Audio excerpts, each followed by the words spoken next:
In case you missed it, Melly just got hit hard by the feds. Looks like they're using Bortland against him. Reports say a no communication order has been filed in the trial, meaning Melly and Bortland are now completely cut off from each other. Talking no legal coordination, total silence? Prosecutors are reportedly trying to flip Bortland by putting him and Melly on trial together. And you can try them together. It is to the benefit of the state to try them together. It's just more efficient. You don't have to do things again and again.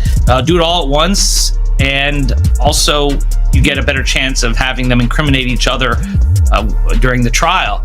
It benefits the defense to sever it. That way they can point the finger at each other and get away with it. So this is what's going on. But I don't think it should be automatically severed because the state is seeking a penalty for Melly, because it's only the penalty phase of the trial that would be different, not the guilt phase. The guilt phase is the same. They're both capital crimes. They're seeking the penalty on one, not the other, but that goes into the second part of the trial, the penalty phase, only if Melly is found. The judge would then announce this to the court, inviting Melly and his lawyers to hear.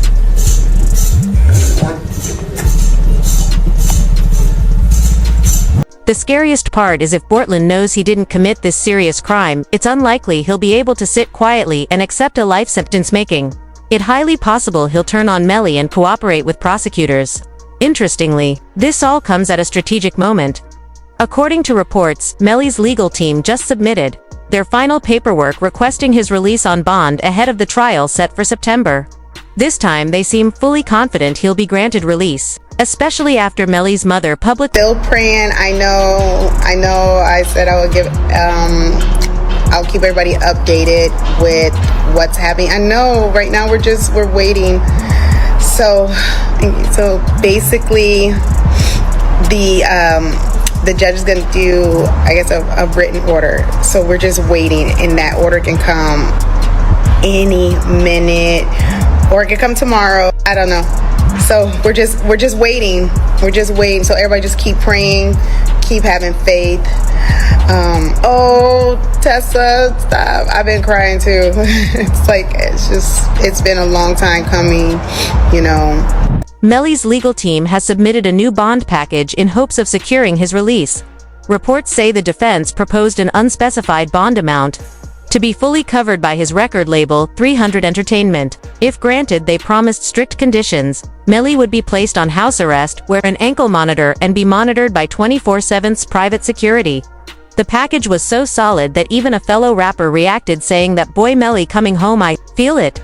To further strengthen their case, Melly's lawyers also submitted evidence showing he's been mistreated in jail, arguing that the inhumane conditions. Saw Melly's statement just saying how he's been hurt, how he's scared for his life. As a mother, how did that make you feel? It's heartbreaking. It made me feel completely helpless. Broward Sheriff's Office definitely needs to be investigated. I mean, they are making up their own rules. We tried to go to court about this situation. The judge really doesn't have any jurisdiction when it comes to the jail, because we actually had a hearing about the mistreatment of him, and the jail they make their own rules. And I don't think that's fair, because I know that they need to answer to someone too. As they brought up evidence from the first trial, which shows GPS evidence of Melly running away from the scene and hiding. He's saying that someone just shut the car up and was trying to shoot him.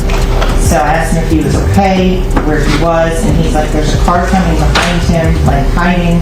He was like, there's some, yeah. He's like, yeah, there's some. I think they're still out here or something. So I'm like, are you okay? He's like, I'm okay. I said, well, where are Sack and Juvie? And he said, I don't know if they're in the car. I think they're. But to back up the claims of a drive-by, even more, Melly's lawyer spoke about how a firearm was never found for the crime, making it seem like the guilty party would have drove. The first thing is I didn't have a firearm, so I can't know which firearm I'm going to use in order to replicate any of my tests. So I can't make tests for this determination because I don't know what firearm was used. Okay. But just as Melly had his strongest shot at release, prosecutors made a disturbing move that has many questioning the integrity of the court system. Right when things were looking up for him, they shifted their focus toward Bortland and Melly's ex-girlfriend Mariah Hamilton. Mariah had been laying low outside the U.S. since Melly's original trial. She was scheduled to testify against him but never appeared in court, which eventually led to her being arrested. This sudden targeting of key people close to Melly has sparked concern. Mariah Hamilton is spending her first day at the Broward County Jail. She has no arrest record until now.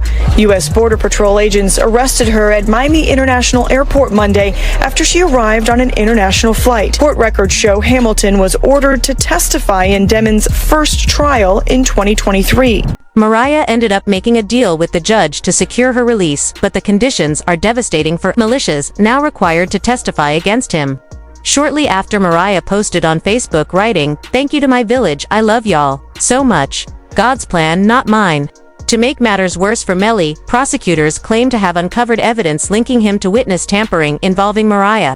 If convicted, that charge alone could result in another life sentence regardless of whether he's ultimately filing 6 new charges against Demons and 2 others who were allegedly involved. The charges include tampering with a witness, directing the activities of a criminal, solicitation or conspiracy to commit tampering, and unlawful use of a two-way communication device. Now, a couple of those charges actually carry a life in prison sentence if there's a conviction. The witness tampering charge is separate from Melly's ongoing case involving the deaths of Sackhazer and Juvie. As a result of the allegations, Melly has been banned from using jail phones for several months. The situation has become so extreme that his mother spoke out in an interview saying, "It's not fair," highlighting the growing frustration and My son has not been convicted of anything, and even other inmates that have been convicted or anything, they have the right to use a telephone. They have a right to be allowed to write letters to their loved ones, to receive their mail. They hold his mail, they don't give it to him. The main reason Melly isn't allowed any communication is because of the witness tampering charge of prosecutors. Fear he could interfere with the case even further. But things have taken an even darker turn. Now they're pressuring Melly's longtime friend Bortland to flip and testify against him. This comes after Melly allegedly tried to shift blame onto Bortland during the first trial, creating major tension between his lies. Cortland Henry shows up at Memorial Hospital, Miramar. You don't see him sitting there, but where you will see him sitting is in the driver's seat of a car with 2 bodies, car riddled with bullets. And when he shows up with a change of clothing, change of shirt, powder residue on his hands, evidencing that he has discharged a firearm. And he lies. He lies about where the incident occurred. He lies about how it occurred. And he lies about not having a phone. I think it was Miss Bradley herself who said, everybody has a phone in his pocket, not Cortland Henry. As they revealed that Bortland lied to the feds he had firearm powder on his hands, and he was the last one seen with Sackhazer and Juvie, as they brought in an investigator who covered the powder on Bortland's. So the right hand of Cortland Henry contained 0 particles characteristic of heart residue and 2 component particles. And the left hand contained 1 particle characteristic of heart residue and 1 2-component particle. Okay. And can you explain to us what that means? Basically, overall, there was heart residue present on the hands. Bortland was furious that Melly's legal team tried to shift blame onto him. Amy even tweeted, "Mind games don't work on people like me," followed by a handshake emoji hinting that he might be considering a deal. If Bortland ends up being tried alongside Melly in the same trial, prosecutors are expected to use the interrogation footage from the night of the crime. Okay, tell me what happened. Man, I was playing music, getting off the exit. I was already getting sleepy, almost home, you know what I'm saying? And like, just out of nowhere, like, I just heard, you know what I'm saying? So, and I ducked down, you know what I'm saying, in the car, and I almost crashed. Let me back you up a few minutes. Where were you coming from? I was coming from the studio, from Fort Lauderdale. Fort Lauderdale studio. Which way did you take?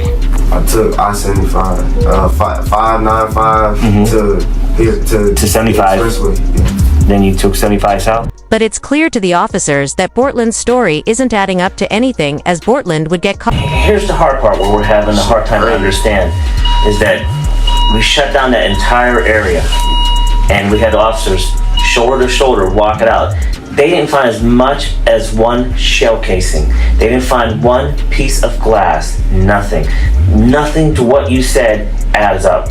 And it's hard. Bro, I'm telling you, bro, that's I mean, for whatever reason, your two friends, are these your good friends? Yeah, that's what I'm saying. These my these your two, I'm assuming close friends. Yeah. And you're doing them an in-service by not telling us the truth. I'm telling you the truth, son. I don't like how. What do you want? How do you make shell casings disappear? I don't know. How can I tell you about a shell case? But the interrogation got even worse once Portland realized the officers weren't believing him. He tried to I told y'all the story, and that's it, bro. I don't even talk about it anymore. Like, cause I told y'all. Like, I don't know. Like, I don't know. Okay. Just so you know, all right, because you're saying, well, I don't want to talk anymore. There's going to be a lot more questions. And we're not trying to piss you off. The thing is, we don't know your friends. Yeah. So the reason we have to ask all these questions, because the more we know about your friends, your lifestyle, your friend's lifestyle, your friends, his friends, and the circumstances surrounding today, the more, easier it's going to be for us to try and solve this. However, the officer would reset the conversation with new questions too. Portland, where he asked how was Portland driving? Did he crash it? And I'm driving, ducking for my life, trying to make sure I don't get hit. And you telling me you telling me about shit. I don't know. You know what I'm saying? I'm trying to make sure I don't get hit. I'm driving. I'm trying to make sure I don't get hit. You know what I'm saying? What I'm gonna be worried about? You know what I'm saying? I know it's not for you to worry about. Shit crazy, bro. But if you tell me it happened there's got to be some evidence there. There's going to be broken glass, just like there's broken glass over here when you guys open the doors and stuff like that. Okay, there's going to be broken glass over there when the windows got out. There's going to be casings from the people at your car. Okay, there's going to be evidence over there. Okay, right now there's nothing. I kind of think I know what happened because I got information